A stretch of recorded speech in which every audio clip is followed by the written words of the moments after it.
Bonjour et bienvenue sur F1 TV pour ce débriefing du Grand Prix d'Azerbaïdjan. Alors on s'attendait à une belle empoignade entre les Ferrari et les Red Bull après la bataille en qualification. Malheureusement, le combat s'est arrêté faute de combattants précisément après le double abandon des Ferrari. Alors à qui la faute, pour qui, pourquoi? On va essayer de répondre à ces questions dans ce débrief.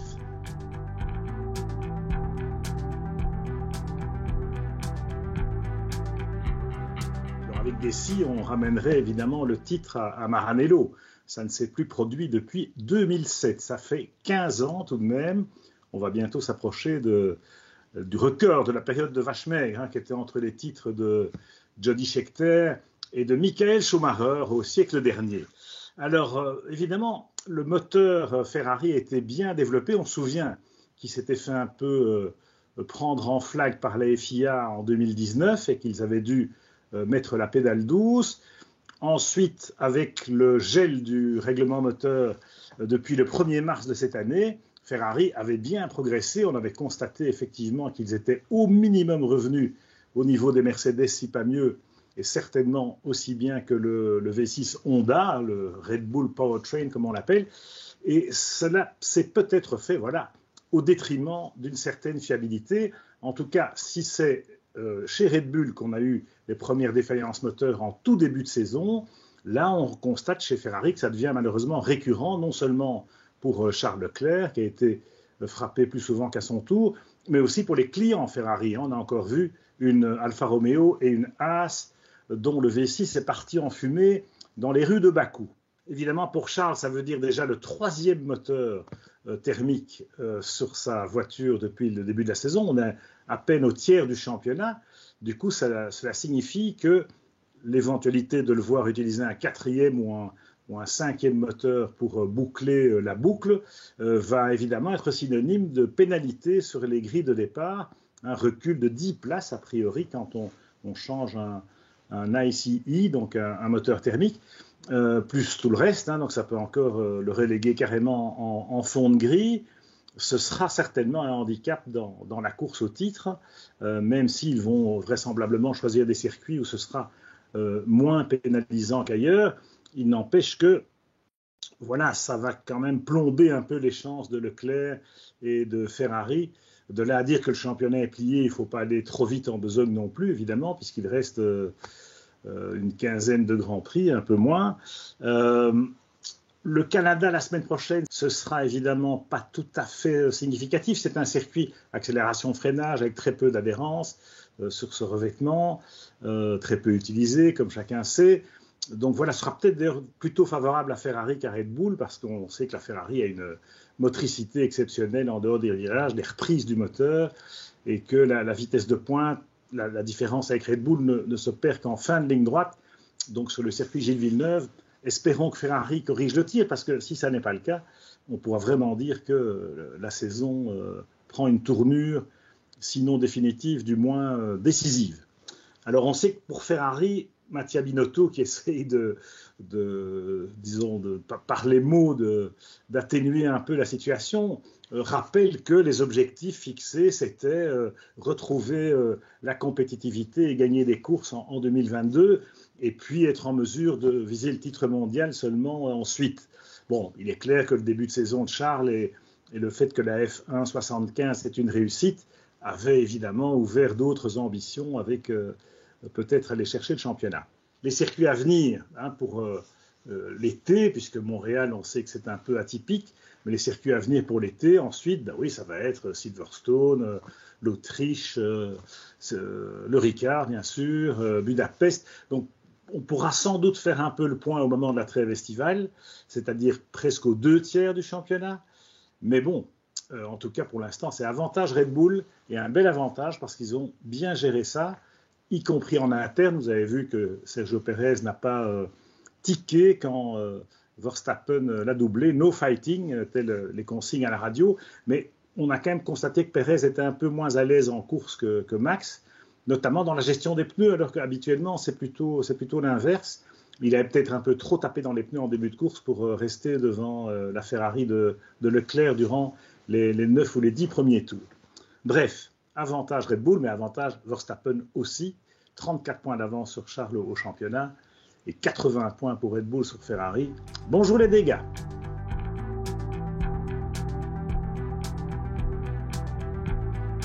Alors le nouveau règlement, il était supposé bouleverser quelque peu la hiérarchie.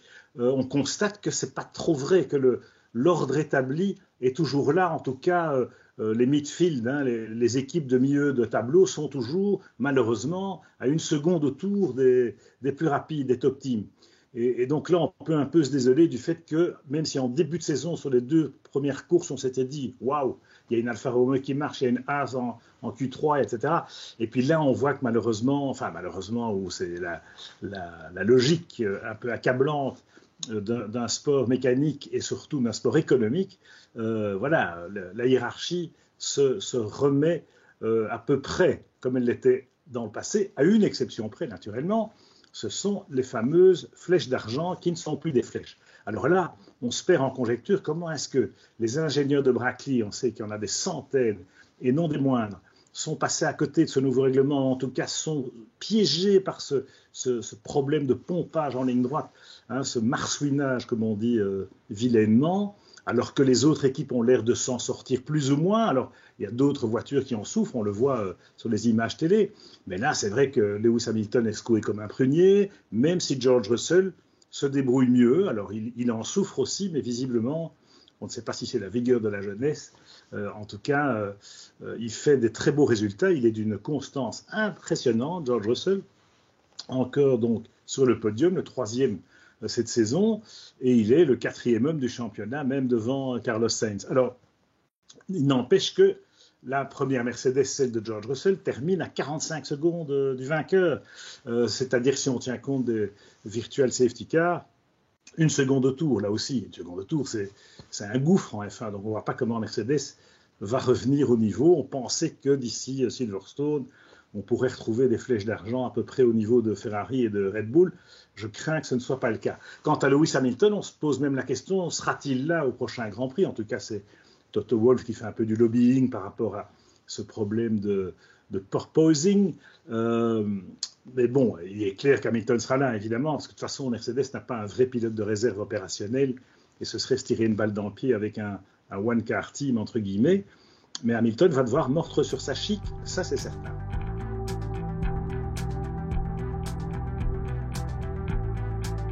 Parmi les représentants du senior team, de la génération la plus âgée du plateau, outre Lewis Hamilton, eh bien, il y a évidemment Sébastien Vettel et Fernando Alonso qui ont encore fait des étincelles dans les rues de Bakou.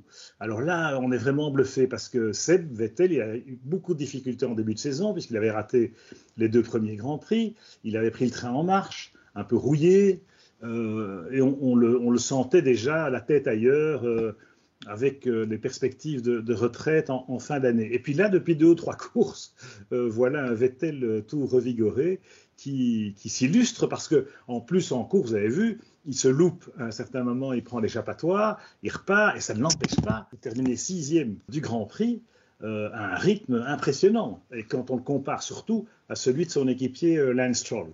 Donc voilà, Vettel fait de la résistance, il n'est pas le seul. L'autre papy, c'est Fernando Alonso. Et on constate que là aussi, Alonso ne lâche rien. Il a été très malchanceux. Il a eu beaucoup de petits soucis mécaniques où il a été pris dans des incidents de course qui n'étaient pas toujours de sa responsabilité. Donc il a beaucoup moins de points, mais il domine Esteban Ocon. On le voit en qualif comme en course, encore ce week-end, même s'il était dans des stratégies un peu décalées, puisque Esteban était parti en pneu dur. Donc on ne peut pas toujours comparer des pommes et des poires. Mais enfin, la performance d'Alonso, la manière dont il a résisté au McLaren jusqu'au drapeau à damier, certes, avec une bonne vitesse de pointe, mais bon, c'est un choix tactique de la part des ingénieurs d'Enstone, et l'Alpine va visiblement très bien en vitesse de pointe, ce qui veut dire que le moteur Renault n'est pas à la rue, loin s'en faut. Alonso, chapeau bas aussi, et on peut se dire que le nombre des années a aussi de la valeur. Alors, prochain rendez-vous, donc, Grand Prix du Canada, Tabernacle, circuit Gilles Villeneuve à Montréal.